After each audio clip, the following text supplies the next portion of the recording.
Hello po sa inyong lahat mga ka-crypto. Ako po si Pinoy Crypto Trader at sa video na ito ay atin pong pag-uusapan ang aking technical analysis dito po kay Toncoin ngayon pong July 9 taong 2024. Pero quick update lamang po tayo kaya diretso na po tayo sa pagte-technical analysis dito. At ayan, kahapon po ay tumalbog po siya dito sa ating support line.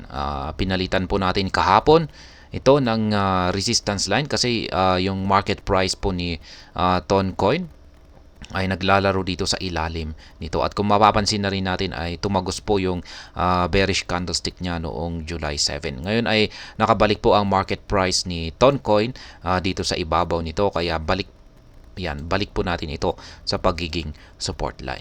Yung color coding po natin dito is lahat po ng mga kulay red ay nagsisilbing mga support line. Harang po ito sa ibaba. Yung mga kulay green naman ay mga resistance line na nagsisilbi naman pong harang dito sa itaas.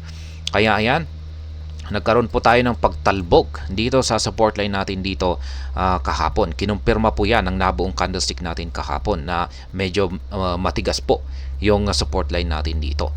At nakakadalawang beses na po siya na tumalbog dito sa support line natin dito. Nung una ay dito noong nakalipas na July 4 at saka July 5. Ayan, yung July 5 na ito ay yan, nagkaroon pa siya ng napakahabang karayom dito.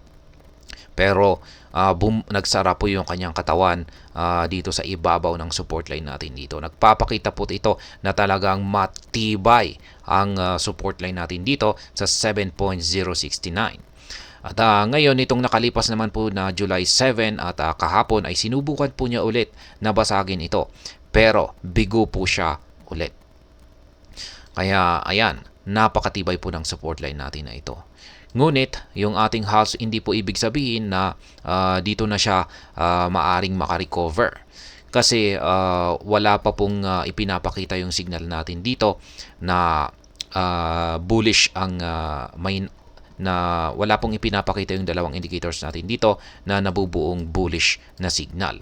Pareho po silang nagpapakita ng bearish na signal. Yung unang-una ay yung ating hazard indicator dito ay ayan. Nagbago lamang po yung kanyang kulay noong nakaranas ng breakout dito sa lower portion ng ating ascending pattern na ito na binubuo ng dalawang kulay puti na linya.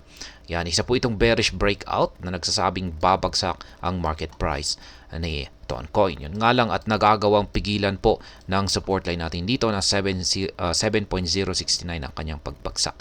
At kasabay po niyan ay dito na rin po nag-umpisa na lumabas yung kulay red na ating hazard indicator at mapapansin natin na habang humahaba ito ay lumalaki yung sukat nito. Ibig pong sabihin ay mas lalong tumitindi ang pwersa ng mga bears. Kaya ayan, maski nakaka-recover po siya, maski umaangat po ng bahagya itong si Toncoin, ay sa bandang huli ay masasabi kong magpapatuloy pa rin po ito sa kanyang pagbagsak. Kaya sa tingin ko ay susubukan po ulit ni Toncoin o yung mga bears na basagin yung support line natin dito sa pangatlong beses. At maaring sa pangatlong beses na pagtatangka nito na basagin ito ay malamang ay baka dito na po niya tuluyang mababasag ito. At kung pag nangyari po ito ay paghandaan po natin yung kanyang pagbagsak dito sa sunod na support line natin na 6.211.